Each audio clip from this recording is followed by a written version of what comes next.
Hello students, welcome back to my channel. आणि आजच्या टॉपिकमध्ये आपण कव्हर करणार आहोत आपला next topic which is mechanism of enzyme action. So आपले बायोमॉलिक्युल्सची सिरीज आपण चालू केली होती, ज्यामध्ये आपण carbohydrate, proteins, lipids, nucleic acid हे व्हिडिओज अपलोड केलेले आहेत चॅनलवरती. आपली एन्झाईम्सची सिरीज चालू झालेली आहे which is our last biomolecule. एन्झाईम्सचे पहिले 2 पार्ट्स चॅनलवरती अपलोड केलेले आहेत. This is third part of our enzyme series. So let's begin with our today's topic, mechanism of enzyme action. So याच्यामध्ये आपण बेसिकली काय शिकणार आहे, एन्झाईम्स काय करतात तर केमिकल रिॲक्शनना स्पीडअप करायचं काम करतात, म्हणजेच कॅटलाइज करायचं काम करतात. सो ते कसे करतात हे सगळे प्रोसेस ते आपण ह्या व्हिडिओमध्ये बघणार आहोत. ओके, सो सगळ्यात पहिलं इंट्रोडक्शन बघूया. एन्झाईम्स काय आहेत तर एन्झाईम्स आर बायोलॉजिकल कॅटलिस्ट. है ना, एन्झाईम्स काय आहेत, कॅटलिस्ट आहेत, म्हणजेच केमिकल रिॲक्शनना कॅटलाइज करायचं काम करतात. That speeds up chemical reaction. आणि त्यांचं काम काय असतं, रिॲक्शन्सना स्पीड देण्याचं काम असतं in living organism without Bing consumed. आता हे जे वर्ड आहेत ना ते इम्पॉर्टंट आहेत, विदाउट बिंग कन्झ्युम्ड. याचा अर्थ काय तर एन्झाईम्स ही सगळी प्रोसेस करत तर असतात, कॅटलाइज तर करत असतात, पण त्याच्यामध्ये एन्झाईम्सना कुठल्याही प्रकारचा अफेक्ट होत नाहीये, इफेक्ट होत नाहीये. ओके, एन्झाईम्स शेवटी बाय प्रोडक्ट तयार केल्यानंतर आहे तसेच पुन्हा दुसऱ्या सबस्ट्रेटवरती काम करायला तयार राहतात. ओके, फॉर एक्झाम्पल इथे समजा हा एन्झाईम आहे. ओके, आणि ह्या एन्झाईमने एका सबस्ट्रेटला ब्रेकडाऊन करायला सुरुवात केली. ओके, हा झाला सबस्ट्रेट. सो आता ह्या सबस्ट्रेटला ब्रेकडाऊन केल्यानंतर लास्ट आपल्याला काय मिळतात, 2 बाय प्रोडक्ट्स मिळतात, ज्याला आपण प्रोडक्ट्स म्हणतो. ओके, सो हा एक प्रोडक्ट झाला आणि हा सेकंड प्रोडक्ट झाला. ओके, सो आता प्रोडक्ट तयार केल्यानंतर हा जो एन्झाईम आहे तो आहे तसाच पुन्हा रिजनरेट होतो, म्हणजेच दुसऱ्या सबस्ट्रेटवरती काम करायला तो पुन्हा तयार राहतो. हा डिस्ट्रॉय नाही होऊन जात. ओके, म्हणजेच एकदाच काम नाही करत आहे तो, मल्टिपल टाइम्स तो हे कॅटलायझेशनची प्रोसेस करत असतो. ओके, सो हा जो पॉइंट आहे ना तो महत्वाचा आहे. Okay, without Bing consumed they act on specific molecules. सारखं मी तुम्हाला काय सांगते, एन्झाईम्स काय करतात, कॅटलाइज करत असतात केमिकल रिॲक्शनना. सो ते नक्की काय करत असतात ते आपण आज ह्या व्हिडिओमध्ये शिकणार आहोत. Okay, so they act upon specific molecules. एका ठराविक मॉलिक्युलवरती ते काम करत असतात, ज्याला आपण काय म्हणतो, सबस्ट्रेट म्हणतो. म्हणजेच एन्झाईम ज्या मॉलिक्युलला ब्रेकडाऊन करतात त्याला आपण काय म्हणतो, सबस्ट्रेट म्हणतो. ओके, आणि ते काय करतात तर पुढे कन्वर्ट देम इनटू प्रोडक्ट्स. आणि त्यांचं पुन्हा कन्व्हर्जन कशामध्ये करतात, पुढे जाऊन प्रोडक्ट्समध्ये. Okay, through a highly efficient and specific mechanism. आणि ह्या सगळ्याच्या मागे ना ठराविक स्टेप्स असतात, त्या स्टेप्समधून ही प्रोसेस होत असते. त्या स्टेप्स आपण आज बघणार आहोत. ओके, सो आपल्या नेक्स्ट पॉईंटकडे आपण जाऊया. सो इथे डायग्राम दिली आहे मेकॅनिझम ऑफ एन्झाईम ॲक्टिव्हिटीची. सगळ्यात पहिलं तुम्हाला सबस्ट्रेट म्हणजे काय, प्रोडक्ट म्हणजे काय, ॲक्टिव्ह साईट काय आहे हे सगळं लक्षात यायला पाहिजे. ओके, सो हा झाला एन्झाईम आणि ही झाली त्याची ॲक्टिव्ह साईट. का ॲक्टिव्ह साईट म्हटलं ह्याला, कारण इथे जाऊन सबस्ट्रेट जॉईंट होणार आहे. ओके, सो जिथे जाऊन सबस्ट्रेट जॉईंट होतो एन्झाईमला त्याला आपण काय म्हणतो, ॲक्टिव्ह साईट. ओके, आणि हा जो प्रोडक्ट आहे ज्याच्यावरती एन्झाईम काम करणार आहे त्याला आपण काय म्हणतो, सबस्ट्रेट. ओके, सबस्ट्रेटवरती काम केल्यानंतर जे लास्टला 2 प्रोडक्ट तयार झालेले दिसत आहेत त्याला आपण काय म्हणतो, प्रोडक्ट्स म्हणतो. ओके, सो ही जी प्रोसेस आहे ना, इथे हा जो एन्झाईम ब्रेकडाऊन करत असतो ह्या प्रोडक्टला किंवा सबस्ट्रेटला, तर ती प्रोसेस नक्की कशी घडत असते हे आपण आज या व्हिडिओमध्ये बघतोय. सो जसं मी मगाशी सांगितलं की ह्या सगळ्यामध्ये एक मेकॅनिझम असतं, म्हणजेच काही स्टेप्स असतात.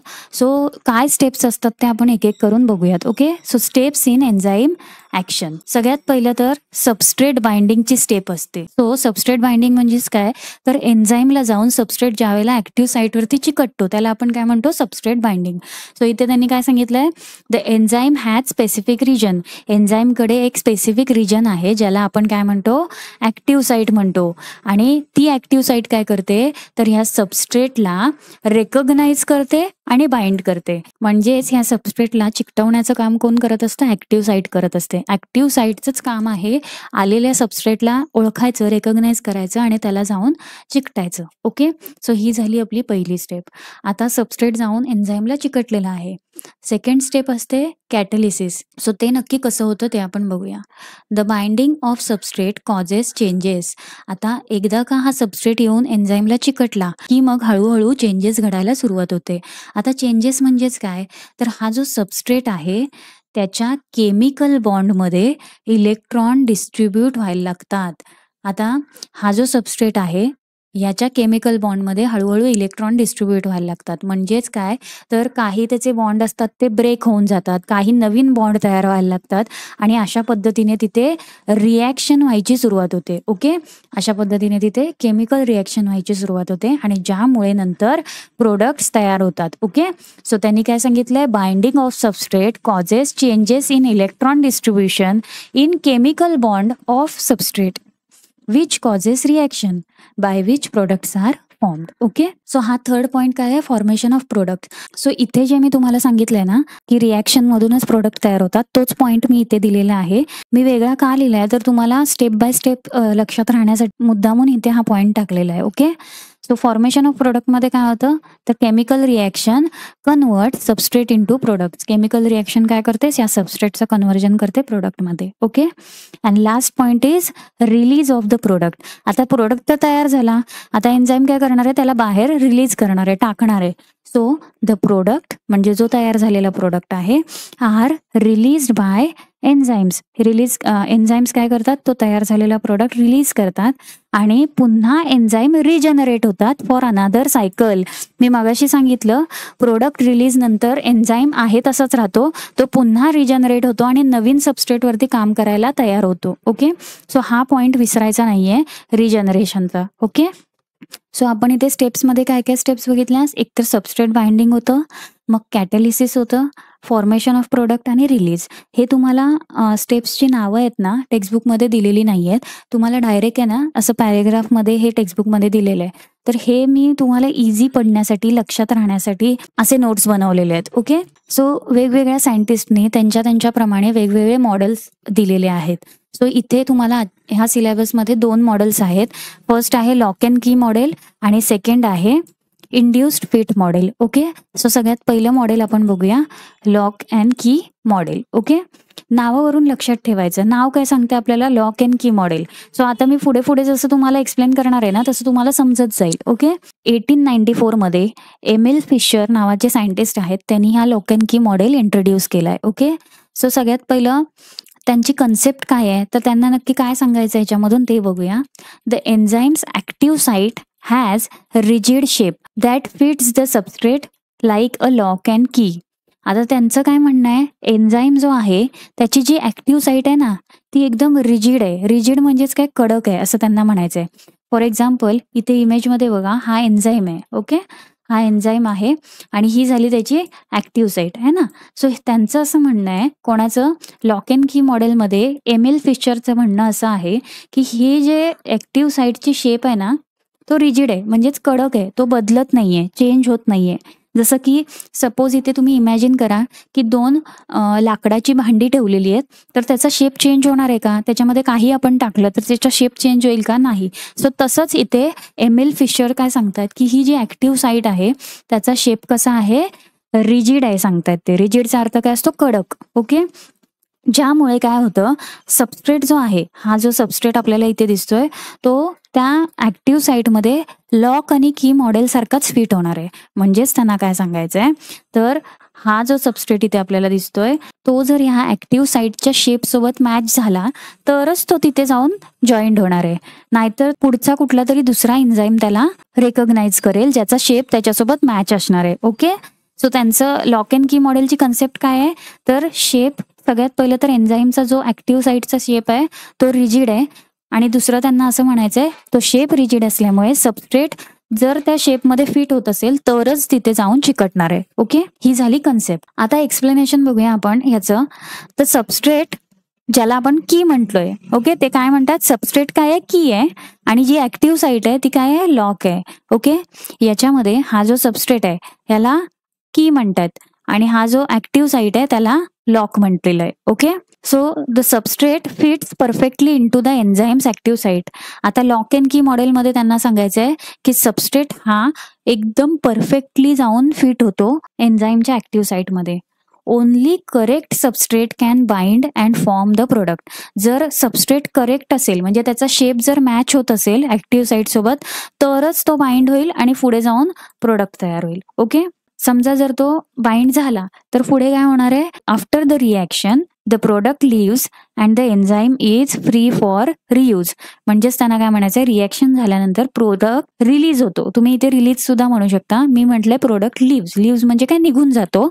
अँड एन्झाईम काय होतो, पुन्हा फ्री होतो रियूज होण्यासाठी, म्हणजे पुन्हा काम करण्यासाठी तयार होतो. इथे तुम्ही सिम्पल वर्ड्समध्ये सुद्धा हा पॉइंट कन्वर्ट करू शकता. ओके, आता याच्यामध्ये फीचर्स काय आहेत, तर ऍक्टिव्ह साईट जी आहे ती रिजिड आहे आणि कॉम्प्लिमेंटरी टू सबस्ट्रेट. कॉम्प्लिमेंटरी म्हणजे काय, तर सबस्ट्रेट सारखीच सेम ऍक्टिव्ह साईटचा शेप असणार आहे. सॉरी, सेम नाही म्हणू शकत आपण, सबस्ट्रेट त्या ऍक्टिव्ह साईटमध्ये जाऊन फिट होईल असा त्याचा शेप आहे, म्हणजेच कॉम्प्लिमेंटरी. ओके, आणि ह्याच्यावरून आपल्याला काय समजतं, तर एन्झाईम स्पेसिफिसिटी समजते, जे आपण आपल्या पहिल्या पार्टमध्ये शिकलो होतो. एन्झाईम स्पेसिफिसिटी, त्याच्यामध्ये मी काय सांगितलं होतं, ठराविक एन्झाईम त्याच्या शेपवरूनच सबस्ट्रेटला ब्रेक करू शकतो. ओके, किंवा त्याच्यावरती काम करू शकतो. थोडा डायग्राम बघूया त्याची. इथे दाखवलंय बघा, lock and key model.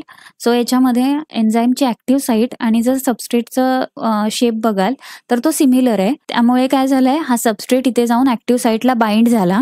Bind झाल्यानंतर इथे या सबस्ट्रेटमध्ये बॉन्ड ब्रेक व्हायला लागला. ओके, म्हणजेच इलेक्ट्रॉन डिस्ट्रीब्युशन सुरू झालं आणि नंतर ह्याचं बॉन्ड हळूहळू ब्रेक झालेला दाखवलाय आणि मग ऍट लास्ट इथे 2 नवीन प्रोडक्ट्स तयार झालेत. ओके, सो हा झाला lock and key model. He concept तुम्ही लक्षात ठेवलीत ना, तर पुढे एक्सप्लेनेशन थोडंसं तुम्ही तुमच्या ओन वर्ड्समध्ये लिहू शकता. ओके, सो आता आपण येऊया आपल्या सेकंड मॉडेलकडे, which is induced fit model. So आता ह्याला 1959 मध्ये कॉशलँड ह्या सायंटिस्टनी इंट्रोड्यूस केलंय. ओके, सो त्यांची कन्सेप्ट काय आहे, तर एन्झाईम्स ऍक्टिव्ह साईट, एन्झाईमची जी ऍक्टिव्ह साईट आहे ती फ्लेक्झिबल आहे अँड चेंजेस द शेप.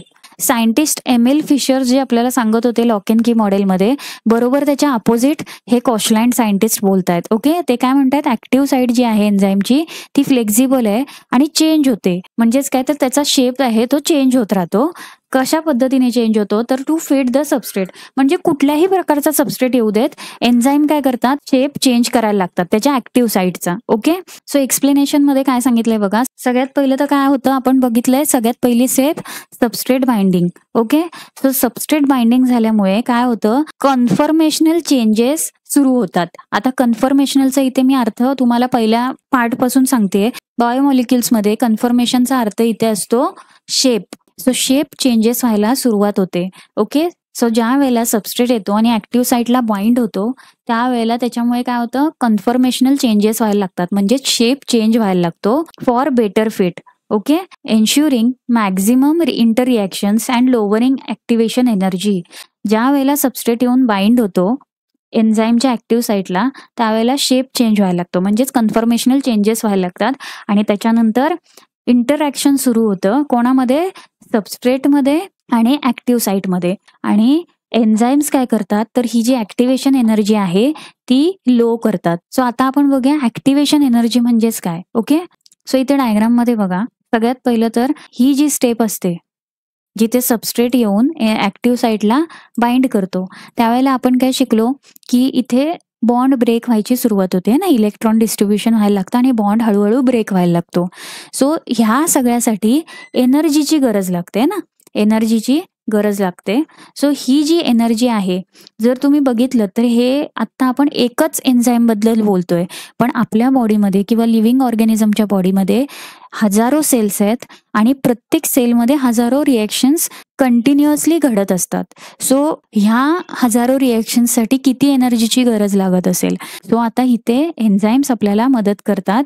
कशासाठी, तर ही जी एनर्जी आहे लागणारी तिला कमी करण्यासाठी मदत करतात. ओके, हे बघा, कुठल्याही रिॲक्शन ज्या वेळेला सुरू होते त्यावेळेला तिला सुरू होण्यासाठी कशाची गरज असते, एनर्जीची गरज असते. सो एवढ्या रिॲक्शन्स आपल्या जर एका सेलमध्ये घडत असतील तर आपल्या बॉडीला रोज किती एनर्जीची गरज लागेल. ओके, सो अशा वेळेला एन्झाईम्स काय करतात, तर एनर्जी ऍक्टिव्हेशन लोअर करतात. म्हणजेच काय, इथे जी रिॲक्शन होणार आहे ती खूप छोट्या अमाऊंट ऑफ एनर्जीमध्ये सुरू होणार आहे. ओके, कोणामुळे, तर एन्झाईममुळे. जर एन्झाईम नसते तर ह्या रिॲक्शनला सुरू होण्यासाठी खूप मोठ्या एनर्जीची गरज लागली असती. ओके, सो इथे तुम्हाला समजलं, सबस्ट्रेट बाइंड झाल्यानंतर ह्या इंड्यूस फिट मॉडेलमध्ये काय होतं, शेप चेंज व्हायला लागतो आणि मॅक्झिमम इंटरॅक्शन व्हायला सुरुवात होते आणि त्याच्यामधून एन्झाईम्स काय करतात तर lowering activation energy after the reaction. आणि मग इथे ॲक्टिव्हेशन एनर्जी लो झाल्यानंतर रिॲक्शन कंप्लीट होते आणि रिॲक्शन झाल्यानंतर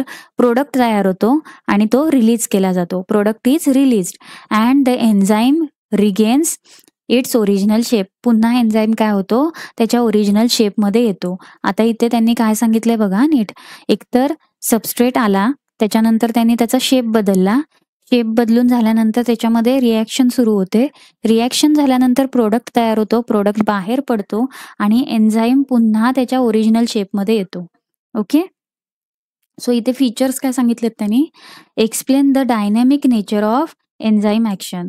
लॉक अँड की मॉडेलमध्ये स्पेसिफिक नेचर होतं, इथे डायनॅमिक आहे. डायनॅमिकचा अर्थ काय असतो की बदलू शकतो. ओके. सो डायनॅमिक नेचर आहे, जसं गरजेप्रमाणे तो त्याचा शेप बदलतो एन्झाईम. ओके.